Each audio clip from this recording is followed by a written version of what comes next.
సుభాషిణి.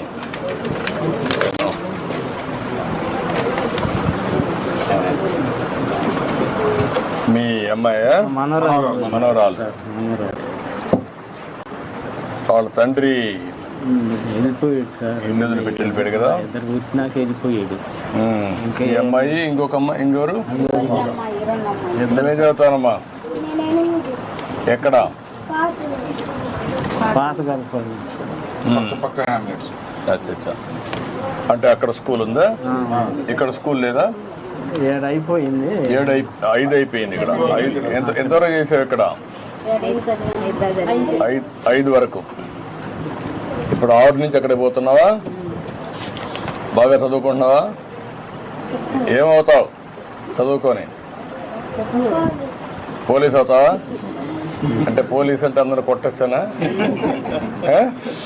ఏం చేస్తావు పోలీస్ అయ్యి? ఏం చేస్తావు? ప్రజలను కాపాడుతావా?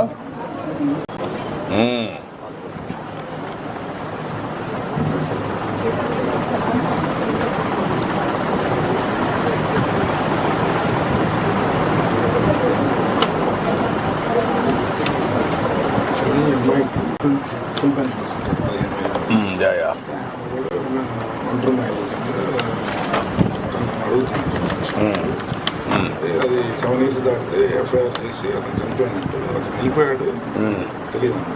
ఎఫ్ఐఆర్ చేశాను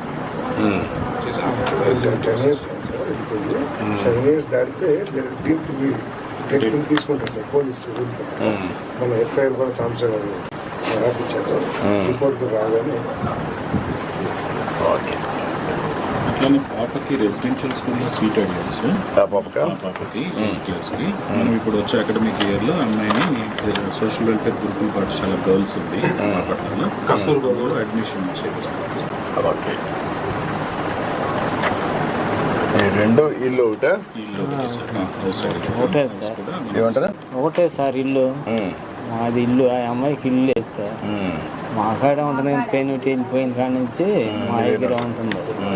ఉంటుంటే నా అమ్మాయి అవుతారు ముందు ఎంత 3,000 పింఛన్ ఇచ్చేవారు సార్. ఇప్పుడు 15,000 వస్తున్నారు.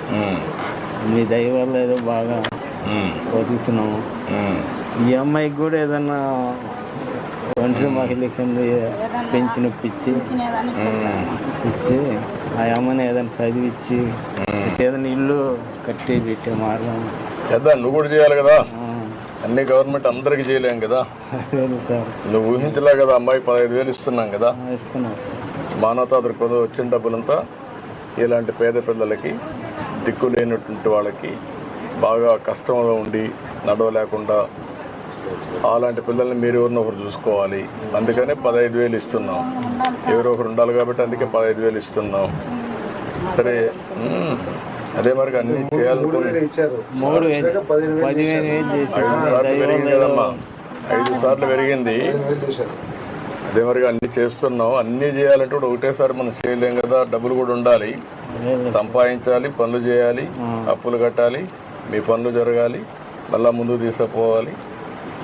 ఇవన్నీ ఎమ్మెల్యే గారు కూడా బాగా సహకరిస్తున్నాడు. బాగా పనులు చేస్తున్నాడు. మన బండి పిచ్చాడు ఎమ్మెల్యే గారు సార్. మీరు పని చేయండి. ఇది చేస్తూనే ఈ అమ్మాయికి పింఛన్ ఇచ్చేసేయండి, ఇల్లు కట్టి ఇచ్చేసేయండి. ఆ అమ్మాయిని చదివిస్తా ఉండండి. చూద్దాం ఏం చేయాలి. అమ్మాయిని చదివించండి. మీరు కూడా చదివండి. నేను మాట్లాడతాను. కొంచెం శ్రామత లేదు సార్. ఏదన్నా మీరు దయచేసి అదే మేము చదివించే శ్రామత లేదు. మీరు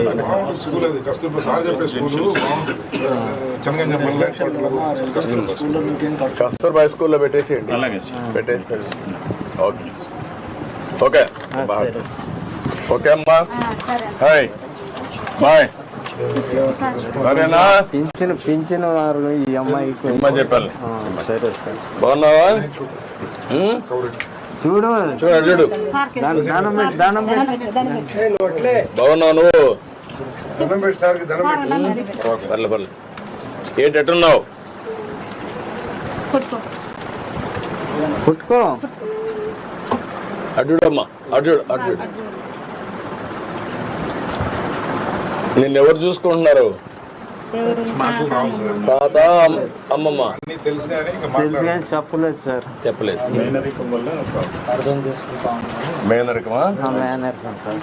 మేనల్లుడు అదే ఆయన తమ్ముడు ఏదో బతుకుతాడని చెప్పి ఊళ్ళో అసలు ఉంటాడని ఇచ్చారు సార్. ఆ, ఊళ్ళో ఉంటాడు నా కళ్ళ ఎదురుగానే ఇచ్చారు సార్. ఏది ఎడతాయి. ఓకే సరే సార్. మంచిదే. ఓకే అమ్మా బాయ్. ఇప్పుడు డబ్బులు అర్థమవుతుందా అమ్మాయికి? బంధువులతో అయినా అర్థమవుతాయా?